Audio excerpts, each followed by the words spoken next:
Mas eu queria puxar uma pauta aqui.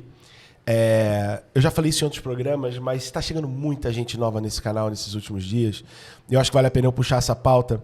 Você disse que um dos seus heróis é Kleber Mendonça Filho, em off, correto? Sim, total. Agora né?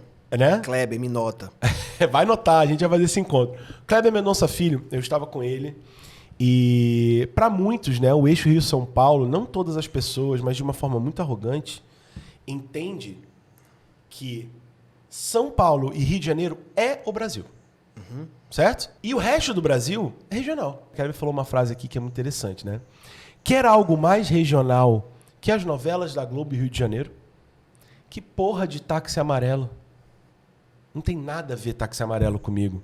Representa a região Rio de Janeiro. Total. Todo o Brasil é regional. Ainda o Nordeste, os 9 estados nordestinos, é visto como a parte do Brasil. É uma coisa a parte do Brasil. Sim. E eu quero saber de você, o que você acha que falta de fato para que essa besteira pare de que só porque o que a gente vê numa novela da Globo, porque o Projac é na Globo, o Projac não é em Fortaleza, não é em Natal, o que falta para ter esse respeito, de fato, para entender que o que é feito aqui é tão Brasil quanto o que é feito no Rio de Janeiro? Eu acho que é importante a gente conhecer a origem disso, sabe? Assim, porque a gente fala das novelas, mas o jornalismo também impõe essa diferenciação no que seria o centro e o que seria a periferia, assim. E as artes como um todo, a crítica literária adora dizer isso, né? Agora a gente viu uma declaração recente de que a Itamar Vieira não é literatura, né? Existe esse olhar mesmo, diferente, que é um olhar torto dessa parte do Brasil em relação ao Nordeste. Agora, a gente precisa compreender que no começo do século XX, o Sul, que é hoje o Sul e o Sudeste, ele queria se firmar como um novo centro de poder do país. E isso demandava uma construção discursiva. Você tem que se afirmar como centro, você tem que se afirmar como um novo polo. E esse discurso, para você se validar como um Brasil que dá certo, você precisa invalidar um Brasil que não dá certo. Porque é no contraste que você consegue buscar essa diferenciação, né? E isso foi feito a muitas mãos, inclusive do jornalismo, da literatura, das artes que estavam à disposição naquele momento. E é desse momento, quando o Nordeste é criado pela burocracia estatal, porque antes éramos um grande norte. Em um dado momento, há uma nova definição de que dentro desse norte havia um nordeste, né? E essa diferenciação ela acontece em decorrência das secas, de um processo que a gente viveu no início do século XX. A partir dali, a gente precisa olhar com carinho, com atenção para esse pedaço da história, porque é nesse momento em que muito do que a gente ouve hoje ainda e que persiste pairando no ar sobre o Nordeste, vem de uma construção desse período, que é quando parte do Brasil se levanta e tenta invalidar o Nordeste na sua busca por um restabelecimento político e econômico.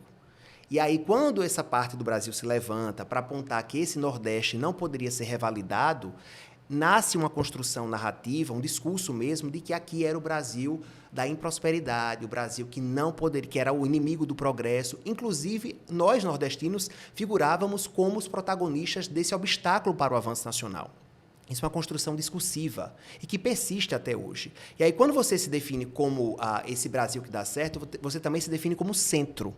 Eu sou o centro. E esse centro só existe porque também existem coisas, pessoas e regiões que estão à margem, estão fora do centro, estão excentros, são excêntricas e, portanto, periféricas. Então, a gente tem uma definição aí do que seria o centro e do que seria a periferia. Sempre no olhar do que é diferente, na verdade, é contra a civilidade, é contra o progresso. É daí que nasce a ideia do Brasil rural e do Brasil urbano, do Brasil que vai para frente e do Brasil que vai para trás. E é muito em cima disso que os estereótipos que persistem contra nós até hoje foram montados a partir desse discurso lá de trás.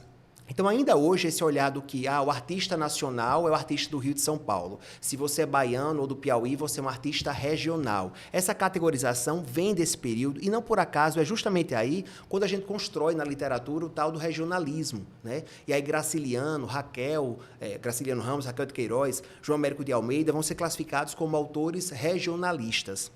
porque eles falam de um Brasil que seria o Brasil à margem desse suposto centro. E é curioso que o próprio Graciliano, antes de escrever Vidas Secas, que é o grande livro dele, assim, o mais famoso, não por acaso, né, é um livro que vai escancarar aí, fragilidades da estiagem, ele escreve Angústia, e em um determinado momento o narrador, o personagem, vai dizer assim: eu queria tanto falar naquela mesa sobre as maravilhas das Alagoas, mas meu interlocutor só queria saber das desgraças que passavam o meu estado.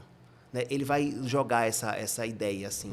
E veja que não basta dizer que esse regional é diferente, ele está fora dessa margem. Há também uma conotação de inferioridade junto disso. Porque se você dissesse apenas, apontasse essa diferença, não, mas você quer dizer que no centro está o certo, a razão, e no externo a isso está o errado, está o irracional. Em cima dessa linha narrativa é que foram construídos esses discursos que persistem até hoje. Então, na hora que a gente reposiciona, provoca mesmo no sentido de deslocar esse centro de quê? Né? Quem disse que isso era o centro? Mas a gente está falando de polo econômico, político, social, sim. Mas quando você cria essa ideia de isso é um centro e o resto é periferia, que deve orbitar em torno desse centro, isso é um discurso que acaba invalidando tudo que é feito de fora, ou criando obstáculos muito maiores para quem é de fora para se chegar a esse centro ou se chegar a outros lugares. O importante é a gente entender que isso é uma construção discursiva, de validação territorial, de validação política, né, com interesses econômicos, sociais, e a partir disso, o que a gente sente hoje é o desdobramento desse discurso de 100 anos atrás, e que a gente só vai conseguir romper quando a gente iluminar que discurso foi esse, e entender como o que acontece hoje tem ainda raízes que parecem distantes, mas que, na verdade, falam do agora.